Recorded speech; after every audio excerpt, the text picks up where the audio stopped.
भारत के इस मैप को देखिए, लेकिन जब भारत आजाद हुआ तब ये मैप कुछ ऐसा दिखाई देता था। 1956 में जब स्टेट रीऑर्गेनाइजेशन हुआ तब भारत में राज्यों की संख्या थी ओनली 40 और 6 यूनियन टेरिटरीज थी। लेकिन आज भारत में राज्यों की संख्या है 28 और 8 यूनियन टेरिटरीज है। लेकिन कैसे?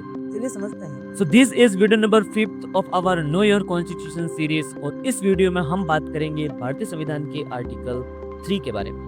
आर्टिकल 3 का नाम है formation of new states and alteration of areas, boundaries और names of existing states. Article 3 हमारे पार्लियामेंट को अनरिस्ट्रिक्टेड पावर्स देता है। आर्टिकल 3 भारतीय संसद को 5 प्रकार की पावर्स देता है। जैसे भारतीय संसद भारत में मौजूदा जो राज्य हैं यानी कि 28 राज्य और 8 केंद्र शासित प्रदेश, इन राज्यों में से किसी नए राज्य का निर्माण कर सकती है।